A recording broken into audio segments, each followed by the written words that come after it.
My next guest says everyone's giving too much credit to the Fed for the rally. What? Because markets have been resetting since November. Here to explain is Aswath Damodaran, professor of finance at New York University's Stern School of Business. Dave just threw his hands up in disgust, Aswath. You got to give the Fed some credit. No? What do you think's going on here? Yeah, no, I give Fed the credit for hanging in there all through the year. But that said, let's step back and think about what's happened to market set rates. Forget about the Fed funds rate over the course of the year. At the start of the year, the T-bond rate, the 10-year T-bond rate was 3.88%. Today, it's 3.95%. With all of the noise and talk about the Fed through the course of the year, the 10-year bond rate is effectively back to where it was at the start of the year. I mean, I think if you look at when the market started to shift, I think it was the start of November when you started to see the mood shift and expectations get reset about what the next year will bring.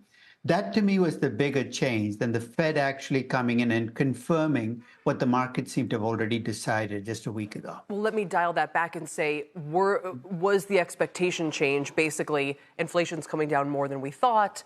You know, all of these kind of positive developments we were just talking about, that at heart is rooted in what the Fed has done and now can do in 2024, i.e. ease policy. The Fed is basically doing what it's supposed to do, which is act as a follower and look like it's leading the market when, in fact, it's following the market. I think in addition to inflation coming down, the big story of this year was the recession that never happened. The recession that experts told us was absolutely certain to happen. And I think, in a sense, the relief that people have that did not happen was as much a driver of what the market is doing now than anything the Fed might be doing.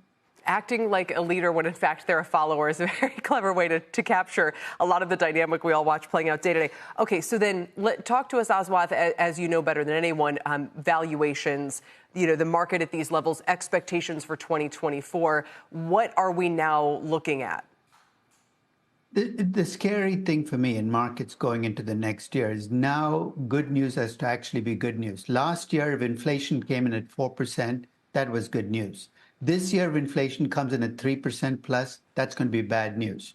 Last year, the economy not going into a deep recession was good news. This year, the economy slowing down will be bad news. So in a sense, markets have to be fighting that expectations game much more strongly this year, which means that, you know, we're going to be watching earnings numbers again far more than we did last year, because that's going to be an indicator as is the economy staying strong. Although, if I recall, your basic sense from looking at, looking through things is that you think the S&P can return another 8 or 9% this year. I think so. I mean, I think, that would be my expectation going into the year, 8 to 9%. But now I had 8 to 9% expectations coming into this year, and it's 22%, and 8 to 9% the year before, and it was minus 20%. Are you just writing the same number year after year? It's going to be pretty close. Your expectations numbers should not change that much, because if it did, we wouldn't be where we are in the market. If people expected the market to be up 20%, it'd be up today. So the reality is the expectations for the market should not be a wildly variable number. So when I see market strategists swing all over the place, my reaction is, you guys are making up stuff. I mean, the truth is markets, the expectations are pretty stable. What the market actually delivers is going to be all over the place. And when we were talking with Dave a moment ago, he saw the risk maybe a little bit more to the hawkish side, that the Fed has to push. I'll just kind of put it this way, maybe has to tighten more than we would expect or ease less than we expect. Would you say that your concerns run in that kind of overheating direction, or do they run in the direction, as I'm kind of hearing, more towards an economic slowdown? No, I think that inflation will remain a story for the next year. And I worry that the market's getting a little ahead of itself in deciding that inflation has been conquered. I mean, inflation is down to 3%, but the Fed has said long term they'd prefer inflation to be closer to 2%.